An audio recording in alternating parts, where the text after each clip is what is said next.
Bismillah.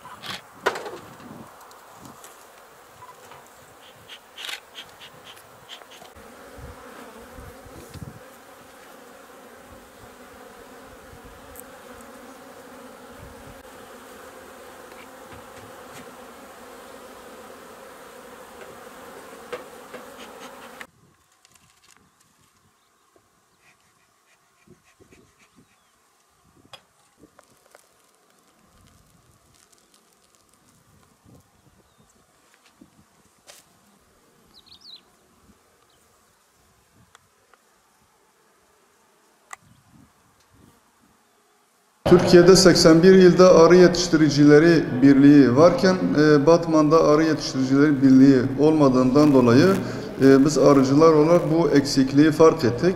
Bu eksikliği fark ettikten sonra tabii de girişimlerde bulunup Tarım Bakanlığı'na gerekli bilgi ve belgeleri gönderdikten sonra Batman'da da arı yetiştiricileri birliğimizi kurmuş olduk.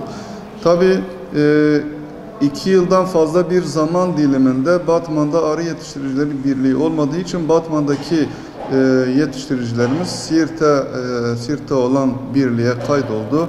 Siirt'e geçti ve biz Batman Arı Yetiştiricileri Birliği olarak arıcılık faaliyetlerinde bulunan tüm vatandaşlarımızın kurulu olan Batman Birliği'mize tekrar katılmalarını buradan istiyoruz. Yani burada kendi memleketlerinde, kendi nüfusa kayıtlı oldukları yerde bir birlik varsa başka bir birliğe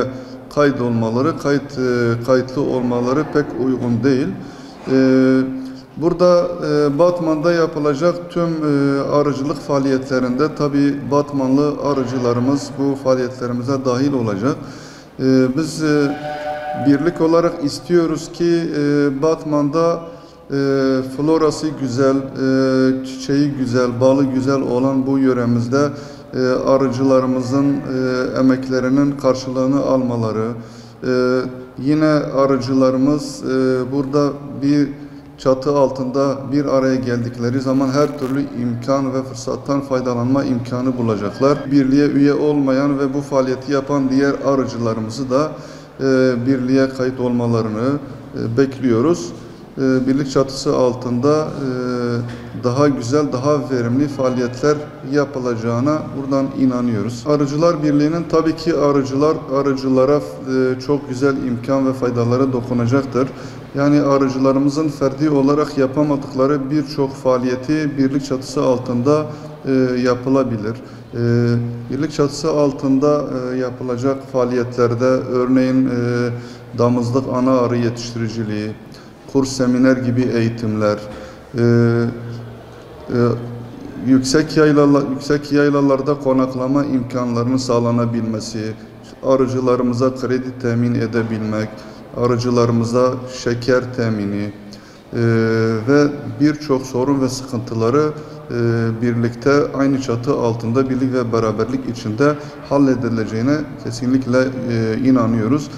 Bu yüzden güçlü bir birliktelikle birliğimize arıcılarımızı davet ediyoruz.